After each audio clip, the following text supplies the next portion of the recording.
Welcome to the Sales and Marketing Playbook Unleashed, the premier podcast for innovative growth strategies, hosted by two seasoned experts. Meet Evan Polin, the president of Polin Performance Group, a master in sales coaching with over 2 decades of experience. Evan is not just a consultant, he's a force in sales, focusing on mindset, planning, and skill development. He's also the co-author of Selling Professional Services the Sandler Way. Joining him is Craig Andrews, partner and CEO of Beholder Agency, an expert in growth marketing. With 20 years under his belt, Craig blends marketing creativity with strategy to propel businesses forward, making Beholder Agency a leader in effective marketing solutions. Together, Evan and Craig are here to share their wisdom on winning strategies, best practices, and transformative insights that will fuel your growth. Get ready to revolutionize your sales and marketing approach right here on the Sales and Marketing Playbook Unleashed.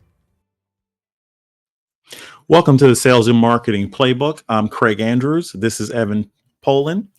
So Evan, today's episode, we're going to talk about personal branding. Is personal branding important to you from a sales perspective? Personal branding is extremely important because I find, and I don't know what your experience is, people buy from people. Yeah. And if you don't have a good personal brand, and if your personal brand isn't a good representation of both you and your company, you're going to be in a lot of trouble. Yeah. And you know, what's funny about it is we've talked about it. I'm a Game of Thrones fan. I love watching Game of Thrones. So I kind of threw something together here to kind of start it off. Ready? So I'm Craig, second of his name, master of the arts, brother of Chi Psi fraternity, scion of House Andrews, grandson of Solomon, father of 2, brother of 3, devotee of basketball, and forever the traveler. Corny, right? Yeah. I was always wondering why your business card was 3 pages long. Now, see, it's to get the brand out there. I got it now. Got it? It's the personal stuff, right? So I would never sit back and say that anybody in a networking event or anything of any fashion should do that. But the beautiful thing about that example is that it's an opportunity to give you an idea of who I am. There's a lot of ways that people do things in terms of personal branding that's actually the right way and the wrong way. If you have an example of what would be the wrong way of personal branding, what would you say it is? For me, the wrong way of personal branding and the biggest mistake I see people make is they're just not authentic. Mm-hmm. They go in trying to play a role, trying to pretend who they are. And I don't know about you, but most people I know are sophisticated enough to see right through that. And if people see you as not being authentic, that trust factor is going to be really low. And if they don't trust you, the chances that they're going to want to do business with you, the chances they're going to want to refer business to you are really, really low if they really don't trust who you are. That's right. And you hit it right on the head, right? So personal branding is really big in trust, right? Can I trust you? So think about way back when we were kids. I grew up somewhat in the city to a degree. And what happens is the corner store had all my favorite treats, whether it be the gum, the candy, the little hugs that you would drink, the juices and so forth. But I not only just went in there for the treats, I went in there because I knew the owner. And that guy would say, hey, Craig, here you go. Have a little treat. So if you extrapolate personal branding from that out to bigger, the relationship is what's kind of missing in personal branding today, which could be the wrong way. So a lot of times when you're doing personal branding, to your other point, is you don't want to be that guy who's not authentic. Right? Because everybody today with social media and the people that we deal with, and the biggest thing is that they instantly get sold to. Nobody wants to be sold to all the time.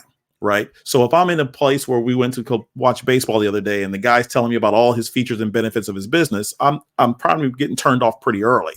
So that authenticity that you referenced can go away. So when you're talking to the sales guys from an authenticity perspective, what type of tips do you give them? First, it's really important to be yourself. Mm-hmm. As long as you're at least semi-professional and kind of sort of know what you're doing. Yeah. It's also important to know who you are and be comfortable in your own skin and know who it is you want to relate to. So if you're somebody who is more laid back and somebody's forcing you to put on a 3-piece suit and go to an event somewhere, if you're sweating your butt off, if you're uncomfortable, if you're counting down the seconds until you can get out of there, you're probably going to give off a little bit of that vibe. Mm-hmm. And if you're not really comfortable with yourself, when you go up and try to talk to somebody else, build a relation with somebody else, they're going to feel that right away. Yep. And if you're not comfortable with yourself, they're not going to be comfortable with you. And that's going to be a very awkward, very stilted conversation. Yep. So sometimes for younger professionals, it's harder to figure this out. But the sooner you can kind of figure out who you are and then put that together with something that your brand, that your company is comfortable with, mm-hmm. and put that out to the universe, yep. you're going to be a lot more productive. I've got a saying, and I've talked with salespeople about this, with attorneys about this forever.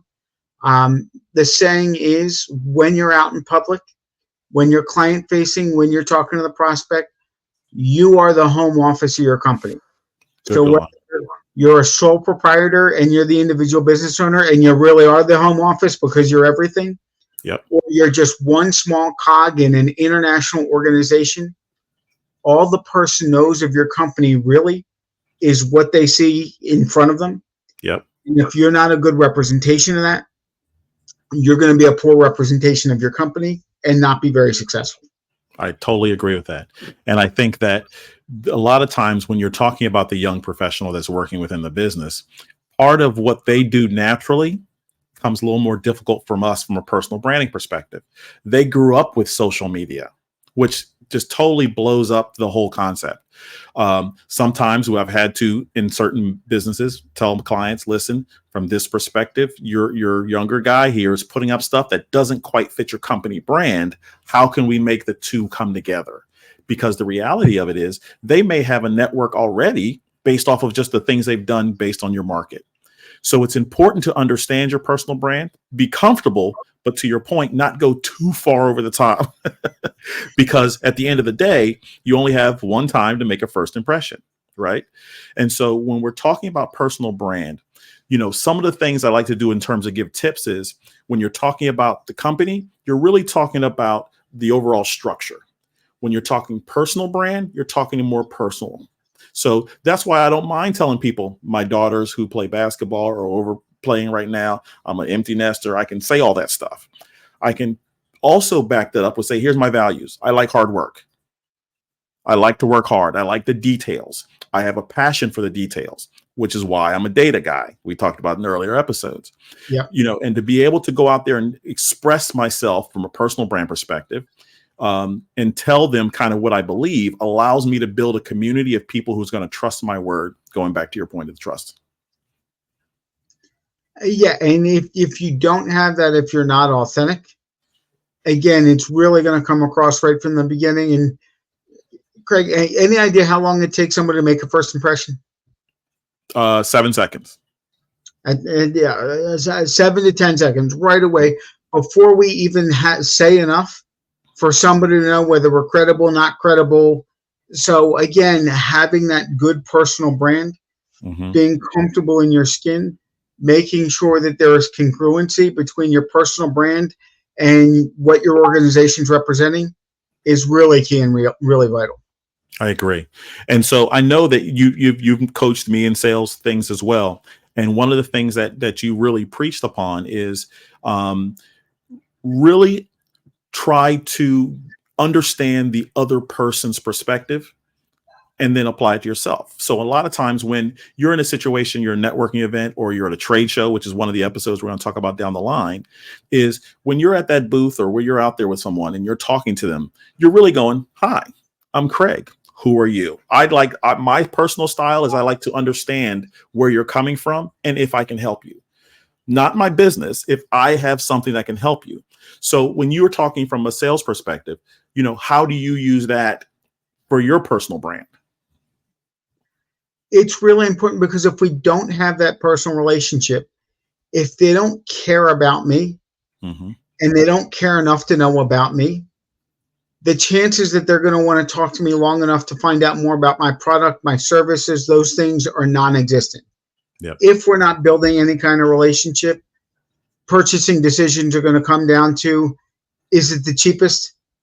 Can I get it the fastest?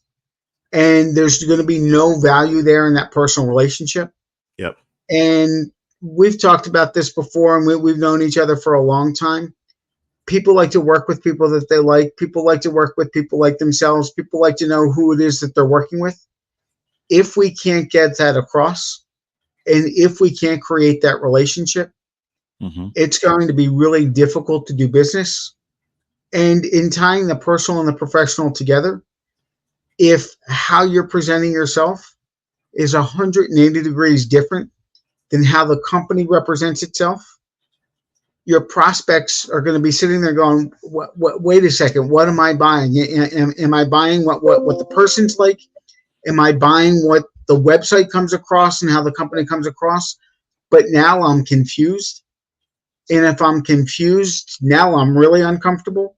And if I'm confused and I'm uncomfortable, I'm probably not going to work with you. That's right. Because usually a lot of times those jobs goes to the ones who make them more comfortable, are very clear. They present exactly who they are. So when we're talking about personal branding, those things are very, very important. So let's get to a little bit more structure of things here. So I know that you've worked with a lot of lawyers and so forth. I've worked with a few, and I want to talk specifically to the people who have to kind of put their own book of business together. Right. So now a lot of times with these large law firms, part of the responsibility of a single lawyer is to bring work in. And a lot of times they use their own name to help bring that in. Talk to me a little bit about that perspective of what you've dealt with for those type of people in that industry. Absolutely. And again, I've worked with the partners and the attorneys, the senior level associates. They've talked with their clients. A company, an individual, almost never buys a firm. They are looking at the individual attorneys they're working with. And do I like you? Do you understand my problems? Can we work together? So it doesn't matter if you're with an AM 100 firm that's spending millions of dollars a year in marketing, unless the individual attorney is developing the relationship with that client, they're probably not going to get the business because somebody's not going, oh, here's the IBM of law firms. I'm going to hire them because they're the IBM of law firms. That's right. Especially these days, people are sophisticated enough to do their research beforehand. Someone's typically not getting a seat at the table if the potential client hasn't deemed that they should be credible, they should know enough. So it's really getting beyond that and getting into the personal brand. Do I think that Craig is going to service me well? Do I think that Craig knows enough about what he's talking about? Do I like Craig's style? Either can I work with him, or do I believe that his results are so great that it doesn't even matter whether or not we really get along? But I've bought into the fact that he's going to be able to accomplish for me what I need to accomplish. And branding's important. Branding is really helpful in terms of having people have a sense of who we are. But that corporate branding needs to get back to the personal side, because especially in professional services, whether we're talking about legal services, accounting services, consulting services, financial advisors, insurance professionals, people are buying the professional. They're not buying the firm. That's a fact. And I think that's a big point that you touched upon there, because a lot of times what happens is we get lost in the minutia of the business, and they're saying, hey, your quota, hey, your timeline, and everything like that. But some of the best people I've seen you work with are great networkers because they have ability to help others, which then builds their brand. You're one of them who builds their brand, and it helps others. One of the things that we're going to concentrate on here, just for the viewers to know, we're going to start bringing in interviewees, right? And people who we believe is going to help you guys build to be bigger, just on a little advice. It doesn't take much. So when we're talking about the personal brand, part of what my mission is and Evan's mission is to try to help our viewers and get other points other than our own, right? And I think that's going to be important. In the comments, if you feel like somebody that you would like to have on, please, we're all open to suggestions. But it's really important, and part of our mission is to make sure that we're giving you guys the right details, the right information to help your businesses grow. So, and Greg, big picture. And again, we may not get into too far into the weeds on each one today, but we will in future podcasts. What are some of the different avenues that people have to get their personal brand out there? Thanks for asking. And a lot of times this comes hard for people, but it's really quite simple. One, ask yourself if you have any digital means, website, social media profiles that are actually being used, right? If you're talking about, and this is personal, by the way, this can be done by individuals alone within the company branding guidelines. But those type of things you can get out there. Your consistent content. Guess what? We're on a podcast right now. One of the reasons why podcasts are building up in terms of popularity is because an opportunity for you guys to hear us, see us, and be in a position where you understand our values a little better. You subscribe to these things on a regular basis for that reason. YouTube, you may be shy about having video, but I'm telling you, more people are more willing to watch it than they are to sit back and talk to you.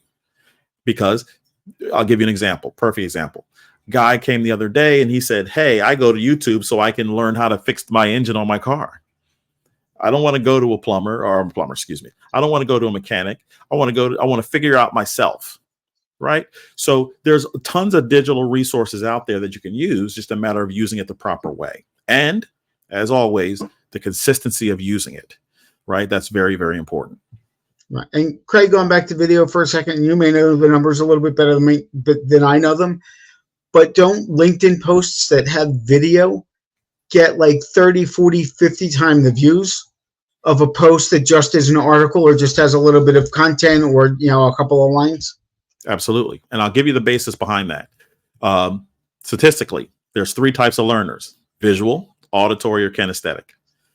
Videos is one of the only ones that apply to all 3.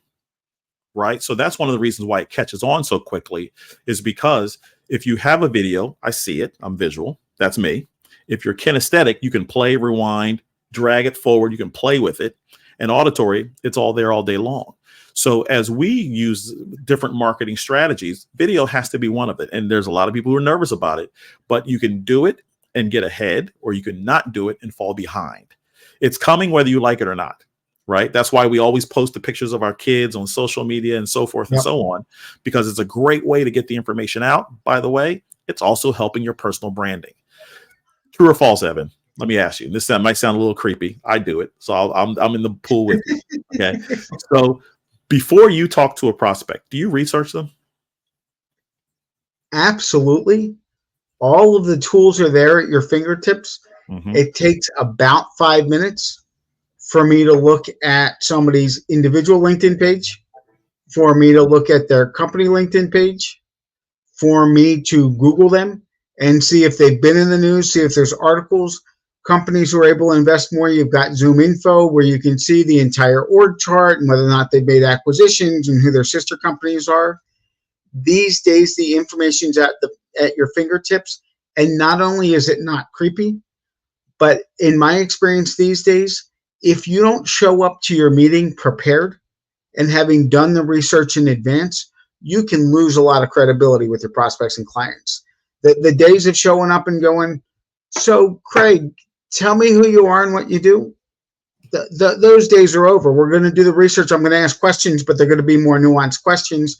But if I show up like a dummy who doesn't know anything, mm-hmm. It's going to shoot my credibility. And remember, I've got less than 10 seconds to make a first impression. Bingo. Not the first impression I want to make. That's exactly right. So if you're not playing in the personal branding game in which you have your information out there, and again, you control it.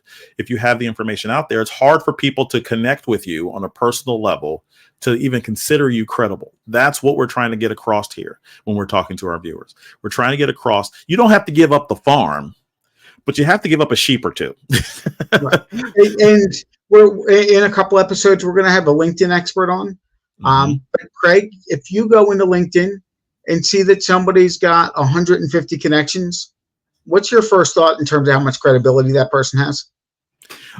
They're not really credible. They're not really connected. I'm looking at probably the 500 plus range to let them know that they're out there talking to a group of people. Absolutely. Yeah, you either think, okay, they're either a dinosaur and retired and, mm-hmm. Out of the game, or they're 3 months into their professional career and just getting started.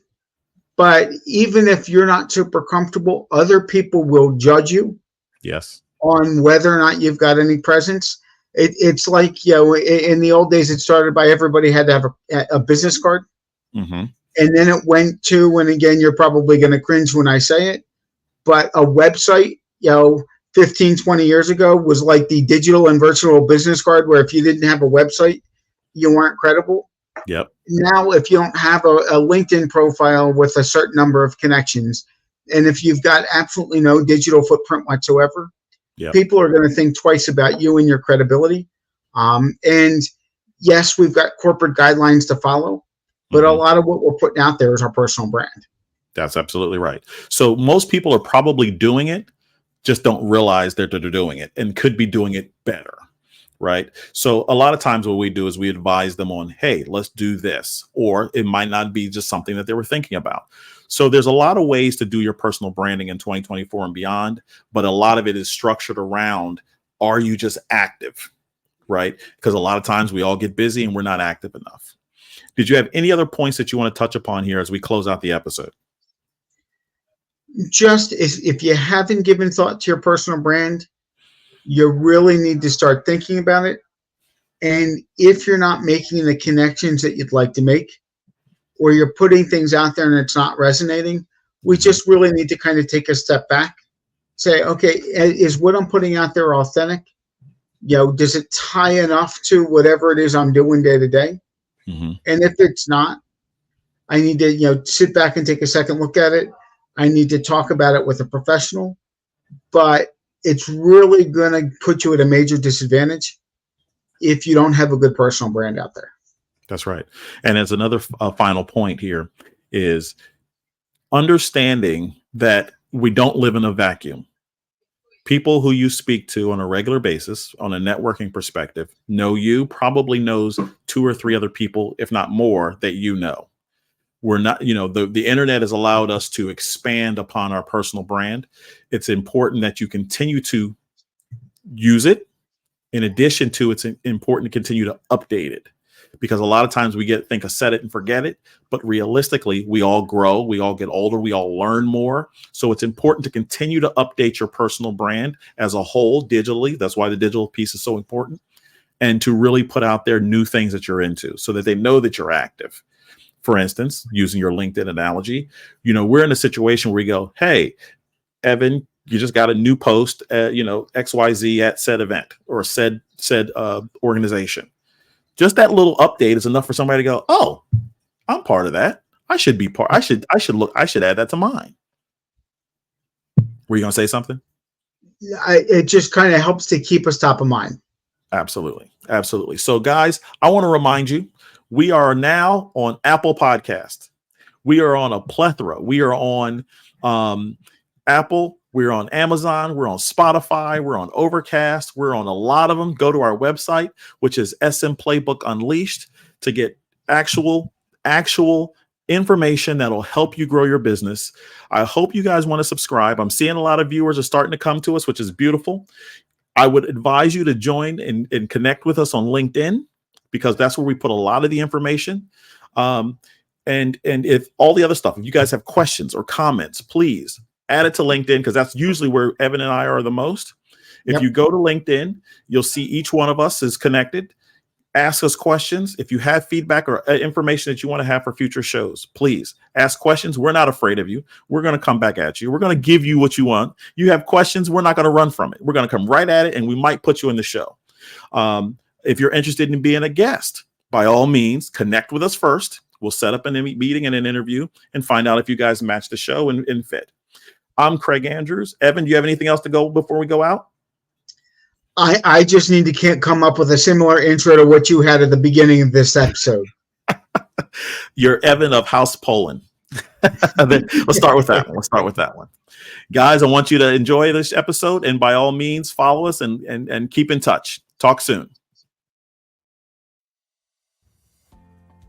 Thank you for joining us on this exhilarating journey through the world of sales and marketing. Remember, the playbook is in your hands and the possibilities are limitless. Keep exploring, experimenting, and innovating, and watch as your business reaches unprecedented levels of success. Don't forget to subscribe to the Sales and Marketing Playbook Unleashed on all major podcast platforms, and follow us on YouTube, Facebook, and LinkedIn for even more exclusive content. Until next time, keep hustling and keep winning.